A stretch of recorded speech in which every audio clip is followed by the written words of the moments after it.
Welcome to Holographic Health Insights, the podcast where science meets soul for complete well-being.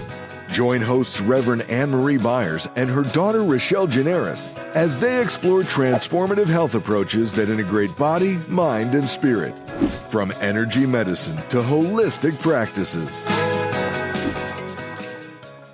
Choosing a doctor isn't just about credentials. It's about connection, communication, and alignment with your wellness values. Welcome back, everyone. Skip Monty, co-host / producer, back in the studio with owners of Holographic Health, Inc., Reverend Anne-Marie Byers and Rochelle Generis. Good to see you both. Hope your week's been good. So far. Well, let's get right into it. This is a vital topic that we've touched on in other podcasts, but let's talk about finding the right doctor for you and what you need to consider in that search. So take it away. Well, I think the most important thing that everyone needs to understand is that you do have choice, because there are specific medical models that most doctors are required to follow. But it is your choice whether or not you choose any of those treatments.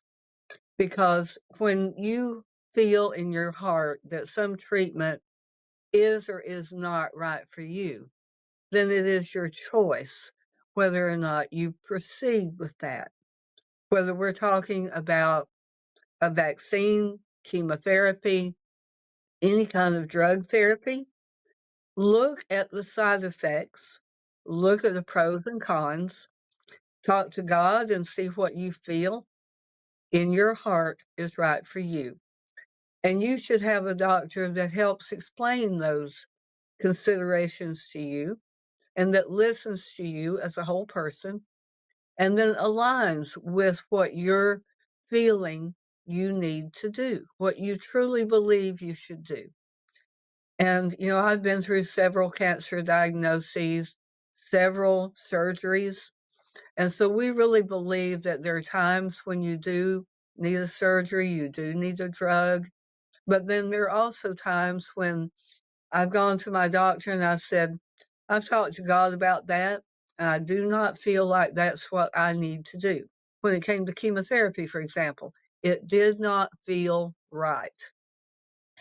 And so I have a doctor who said, okay, we'll watch you closely. And when you have a doctor who is also a Christian or a spiritual person and honors that in you, then you have found a gem. Just somebody to show you the proper respect and honor that you are showing them. And so you listen to what they have to say, you do your own research, you see how you and God feel about it, and then you make your decision based on that.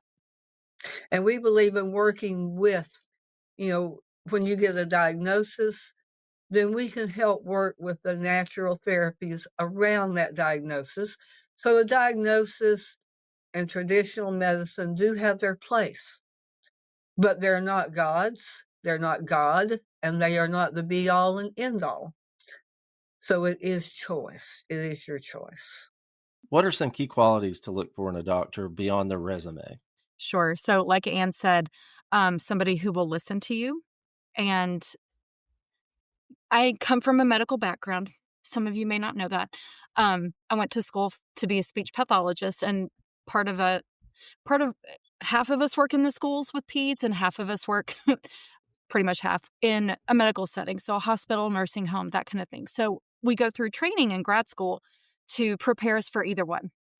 So I've had toes in both worlds, and the doctor is following a standard of care.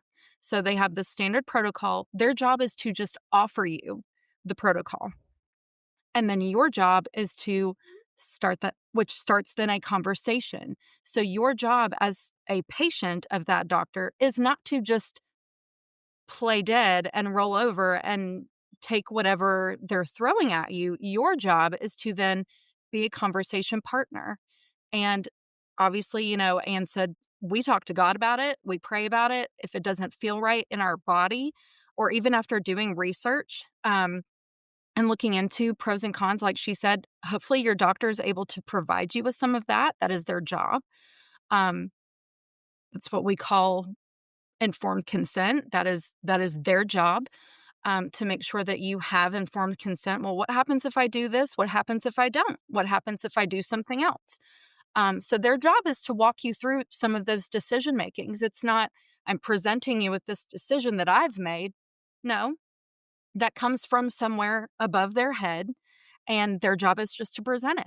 And in their notes, if you say no, that you decline something, they'll just write that down. And they should not take it personally. If they do, then you probably need a new doctor.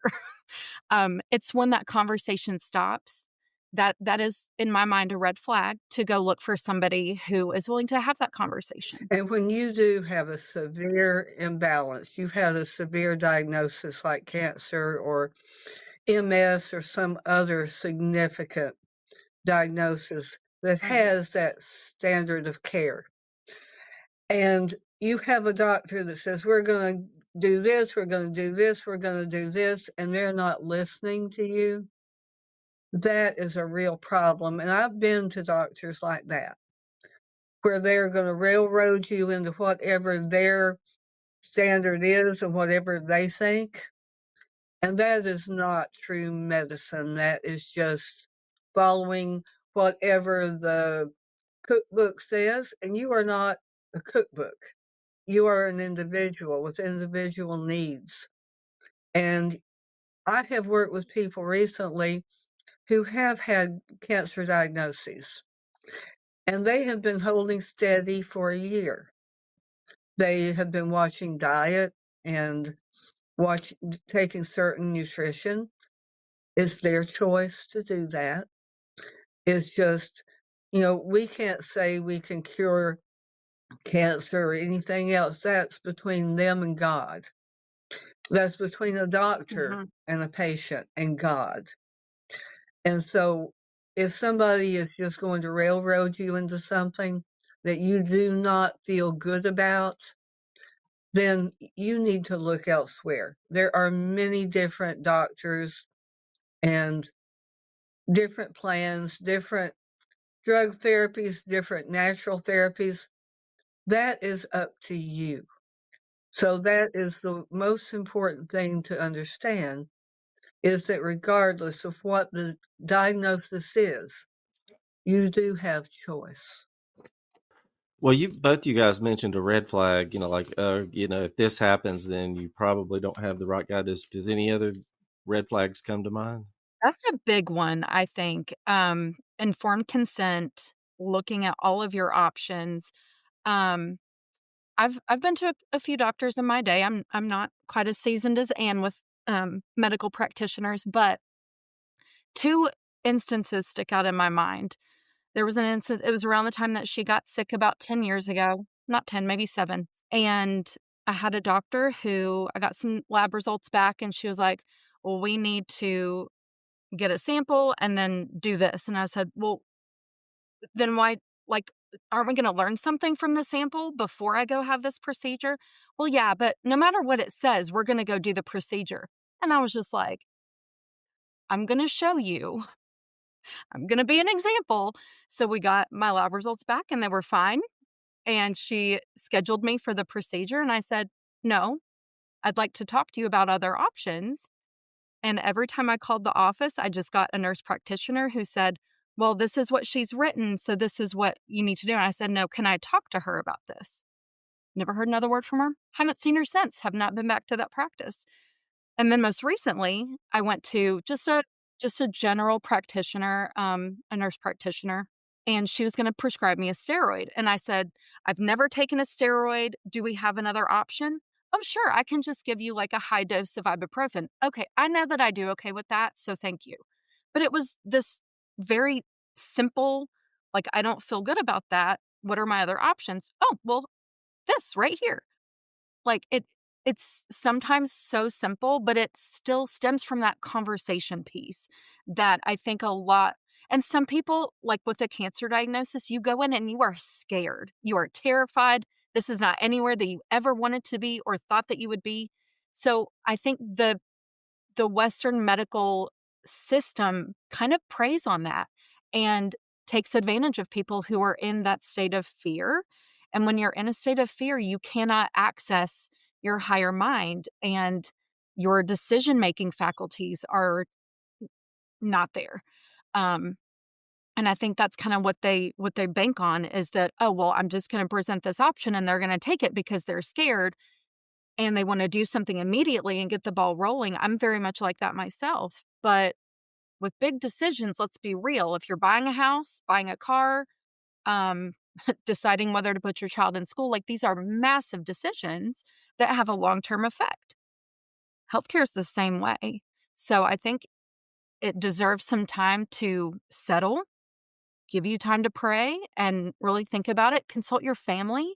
It's really a family decision. I mean, like with Anne's diagnosis, it's a team effort. Like, we rally, we all pray, we all, get her to appointments and get her what she needs and make sure that we're just there to listen if she needs us, like a doctor should be. So think about a doctor as another part of your team. And if they're not playing like a teammate, go find somebody who will, because I promise you there's somebody. And every procedure, every surgery, every drug have side effects.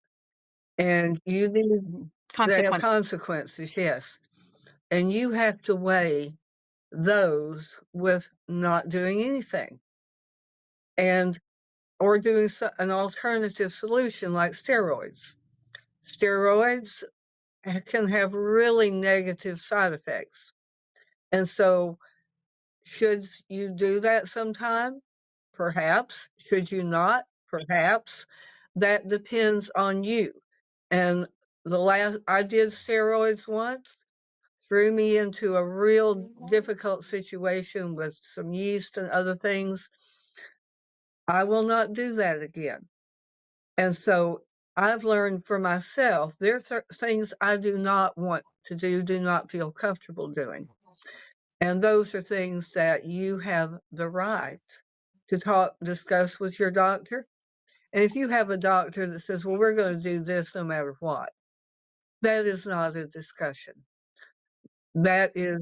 No, that's when they get fired and you don't go back. You have the right to go somewhere else. And it's perfectly fine. If you have somebody you can discuss your issues with, come to an informed decision and feel good about that. You trust the person that you're working with.